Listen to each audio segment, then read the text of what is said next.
कानपुर में डॉक्टर भीमराव अंबेडकर की 134वीं जयंती पर राष्ट्रीय दिव्यांग पार्टी ने श्रद्धा सुमन अर्पित किया।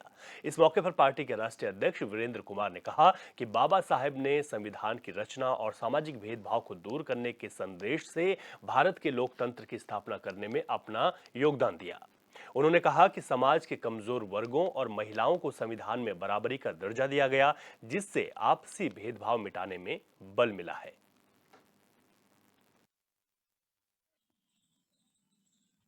आज बाबा साहब डॉक्टर भीमराव अंबेडकर जी की 133वीं जयंती है। राष्ट्रीय दिव्यांग पार्टी ने आज उनको श्रद्धा सुमन अर्पित किया है। और बाबा साहब की उपलब्धियां बहुत हैं।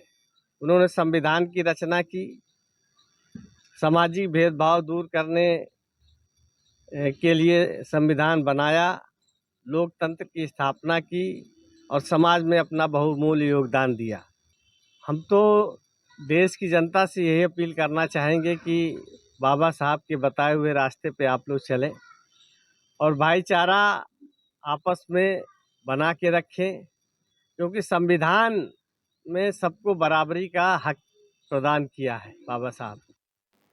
उधर रामपुर में नवाब परिवार को बड़ा झटका लगा है, जहां स्वार टांडा से अपना दल एस से विधानसभा चुनाव में प्रत्याशी रहे हमजा मियां को अपना दल एस के जिला अध्यक्ष ने हाईकमान के आदेश पर निष्कासित किया है। दरअसल हमजा मियां पर पार्टी विरोधी गतिविधियों के शामिल होने और बीजेपी प्रत्याशी को हराने की साजिश में शामिल होने का आरोप है।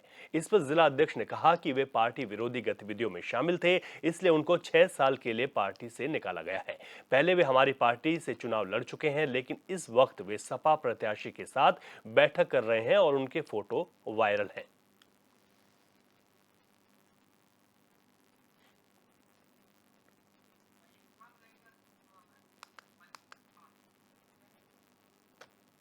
और हमारे संवाददाता फहीम खान हमारे साथ जुड़ गए हैं फोन लाइन पर। फहीम, जिस तरीके से पार्टी से निष्कासन यहां पर किया गया है, ऐसे में जो पार्टी विरोधी गतिविधियों की बात आ रही है और तस्वीरें भी वायरल हैं, तो ऐसे में ये बड़ा कह सकते हैं कि निर्णय लिया गया है पार्टी की ओर से।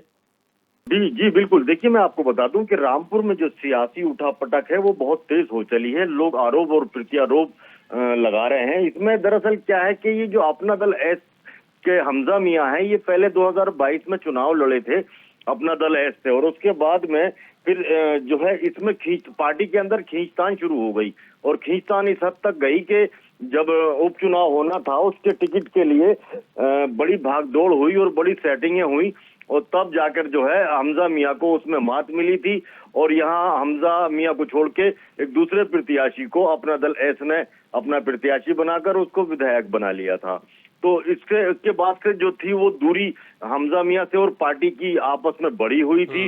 लेकिन इसको और जो मौका मिला पार्टी को, अपना दल एस को, इस बात से मिला कि ईद पर मोहिबुल्लाह नदवी जो थे वो हमजा मियां की जो दादी हैं, कांग्रेस नेता जिनका गठबंधन भी है सपा से, उनसे आशीर्वाद लेने के लिए उनके घर गए थे। सिवई खाने उनके घर गए थे, तो उनके नूर बानो के बेटे नवेद मियां और हमजा मियां भी उनके साथ में खड़े हो गए और फोटो खिंचाया। अच्छा। इसी फोटो को लेकर यहाँ बवाल खड़ा हुआ और हमजा मियां को अपना दल एस ने पार्टी से निष्कासित किया। लेकिन हमजा मियां ने भी, जहां अभी 1 घंटा पहले उनका निष्कासन अपना दल एस से हुआ है, तो इसका जवाब देते हुए हमजा मियां ने फौरन ही जो राज्य मंत्री हैं सुरेश खन्ना, मंत्री प्रदेश में सुरेश खन्ना, उनकी मौजूदगी में भारतीय जनता पार्टी में सदस्यता ग्रहण की है।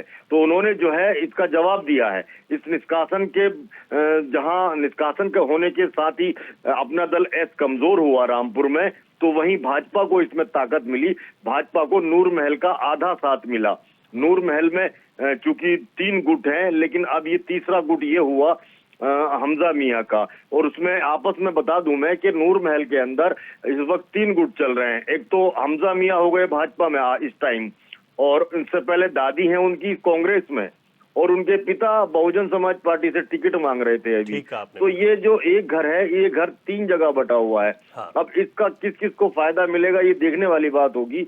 लेकिन अपना दल एस ने इनको 6 साल के लिए पार्टी विरोधी गतिविधियों में बाहर कर दिया है। और हमजा मियां ने भी फौरन भारतीय जनता पार्टी की सदस्यता ग्रहण की है। जी बिल्कुल। बहुत शुक्रिया फहीम, विस्तार से आपने पूरी जानकारी दी।